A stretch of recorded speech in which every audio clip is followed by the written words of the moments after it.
Привет! Древний Ашкелон. Здесь были египетские фараоны и ассирийские цари. Ашкелон известен подвигами легендарного Самсона. Это на Ашкелон шел походом царь Вавилонский Навуходоносор.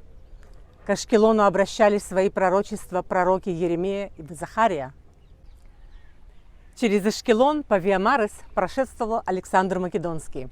И по легенде он был с почестями встречен местными старейшинами, которые, заручившись обещанием полководца не разрушать город, в свою очередь пообещали за это в течение года всех младенцев называть Александрами. И здесь же родился Ирод Великий, не в тот год, поэтому он Ирод. Разве всего этого недостаточно, чтобы приехать в Ашкелон и погрузиться в его древнюю историю?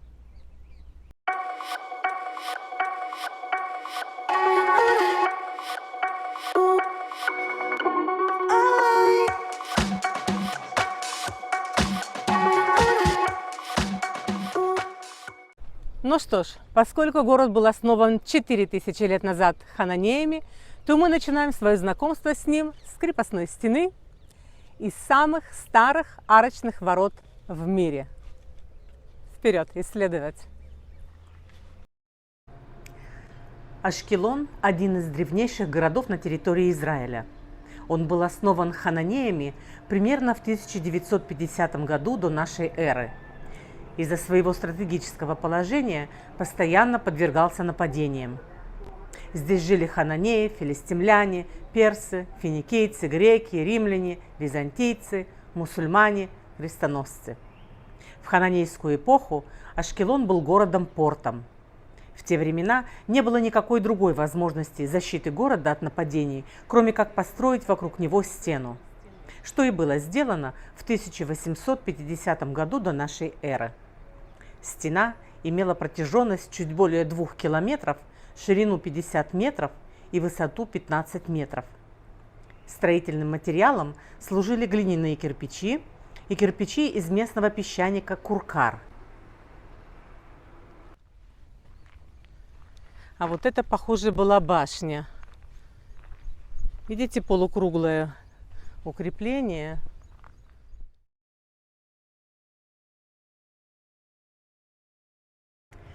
Позже этот город был завоеван филистимлянами. Так кто же они и откуда пришли? В 2013 году за стенами древнего Ашкелона археологи обнаружили первое и единственное в мире филистимское кладбище.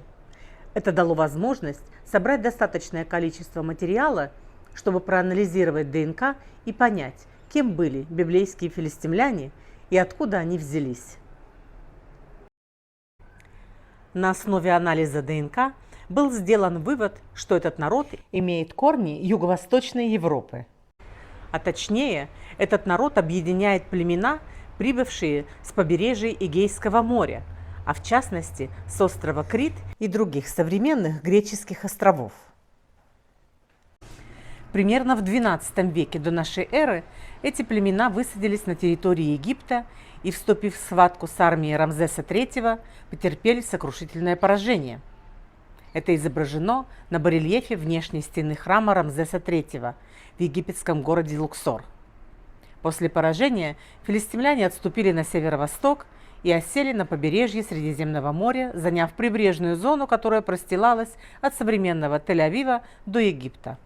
Так образовалось государство Филистия, которое представляло собой объединение городов, каждый из которых имел своего правителя. 5 основных городов – это Газа, Ашкелон, Ашдод, Экрон и Геф.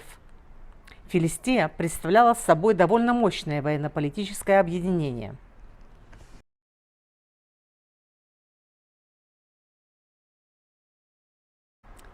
Преимущество филистимлян было в том, что они умели плавить железо.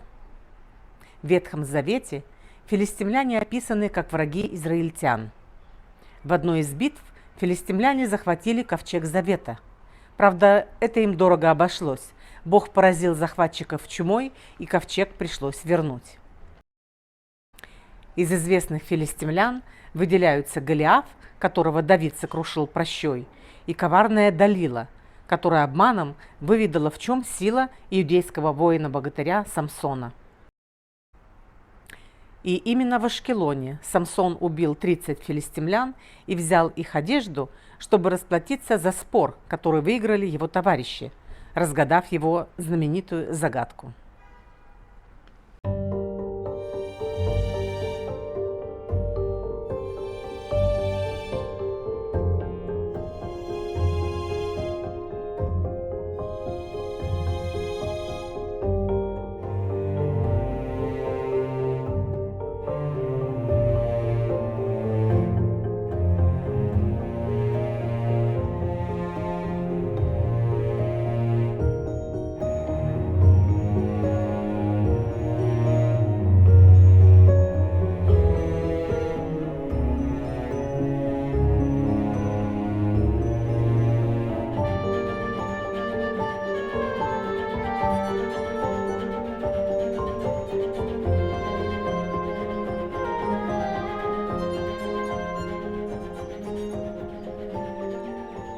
Так волнительно, мы идем к воротам, которым 4000 лет.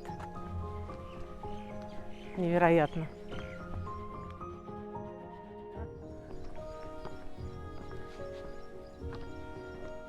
Самые древние арочные ворота в мире. Вау! Невероятно.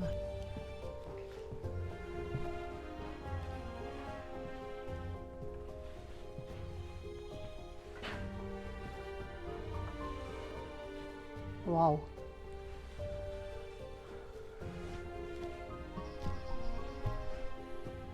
Мы прошли сквозь века. За нами 4000 лет истории. Невероятно.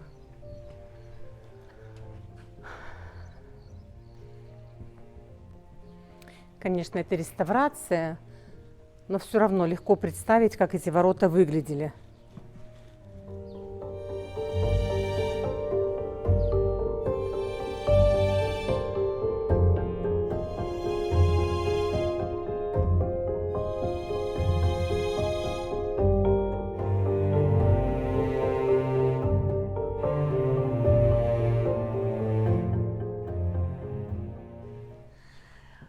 Мы находимся на небольшой площадке за воротами, за городом. И вот это место упоминается в Библии, когда после смерти царя Саула Давид говорит: не рассказывай об этом в Гефе и не на улицах Ашкелона, чтобы филистимляне не возрадовались. На иврите улица Ашкелона звучит немножечко по-другому. Хоцот Ашкелон. Хоцот — это не улица, это снаружи. То есть имеется в виду именно вот эта площадка, прилегающая к городу, у ворот древнего Ашкелона. И оно было торговой площадкой, небольшой торговой площадкой, где люди собирались поторговать, купить, продать, поболтать, посплетничать.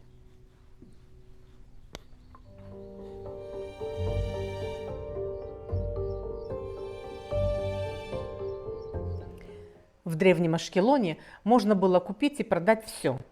Недаром название Ашкелон созвучно, имеет один корень с израильской денежной единицей шекель. Друзья, о необычных и шокирующих археологических находках в Ашкелоне я расскажу в следующем видеорепортаже.